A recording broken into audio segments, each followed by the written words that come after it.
This is IBM Museum, and here I'm in front of the IBM 7588, that's a single board computer, going through trying to install a SCSI adapter so I can have external SCSI devices.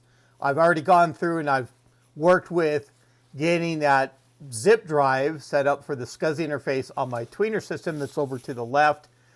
But I want to go through to work with the 7588. I did a poll kind of asking people what the most appropriate SCSI adapter that they thought would be for this unit. And I had my mind made up on this, and actually, as it is, something came up that goes through and affects that.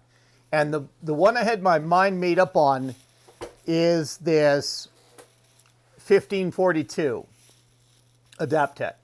And it was the only one of the ISA bus that I had in the poll.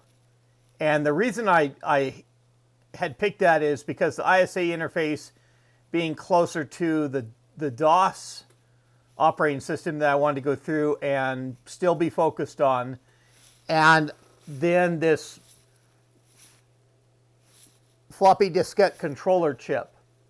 And it's got a connection for adding diskette drives to that interface. And you know, I thought, hey, that'd be great to go through and use this board and have the ability to even have a secondary floppy drive controller. Even though the 7588, it only has that A drive connected, I still have the ability to even route a ribbon cable to the back of the unit to where I could go through and have an external diskette drive, like those 4869 IBM drives, and I would probably go for a 1.2 megabyte in that case. And really, this has gone out of contention in a way because I can't go through to, on this model, and this is actually the 1542CP,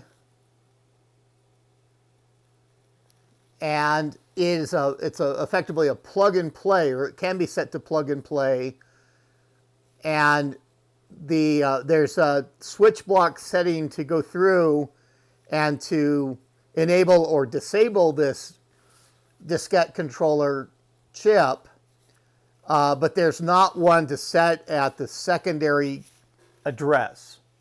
It's only an earlier version of the 1542B that has the ability to go through, and it actually has jumpers on that adapter to go through and set that up as a secondary diskette controller.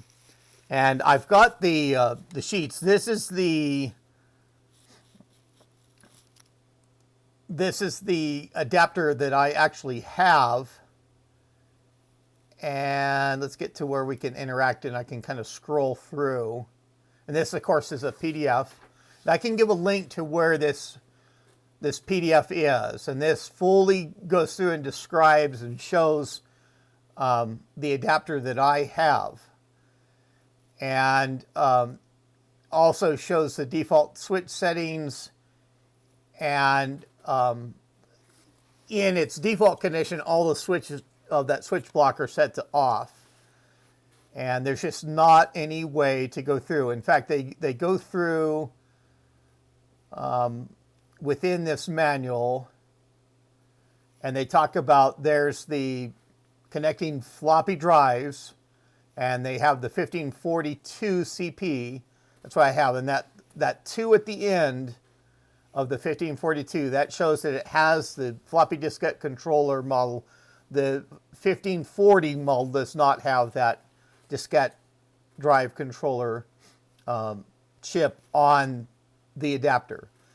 And it talks about disabling. You may have to go through and disable the primary floppy drive controller interface, and that's to make the floppy drive controller on this board as just the primary. It's primary or disabled. So that is not going to go through and to work for me as much as I like.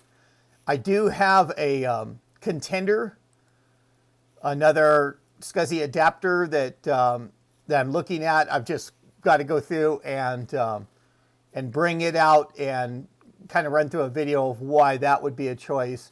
And I'm still trying to work with the ISA interface, just because that has the heavier link to DOS that I want to do in this case. I want to have a board that is recognized under DOS enough, and of course those fancy PCI interfaces, the Adaptec of the 2940 are, and that may be still a consideration. I may still be listen to viewers that voted for that, but I'm going to pull out that other contender, and we'll go through and kind of decide from there. But I thought I'd do a follow-up video since I'd mentioned this adapter and shown it in the past and really had the kind of a primary consideration for it. And just, if I'm going to go through and disable the diskette controller on it anyway, it's not worth it to me.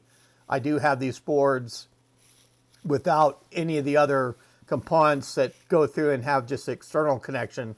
That's all I was looking for. I'd pull out one of them instead. So I do hope this video was informative. If you enjoyed it, go ahead and click on that like button. And by all means, subscribe to my channel if you have not done so already. But that's all I have for now. This is IBM Museum. Thank you.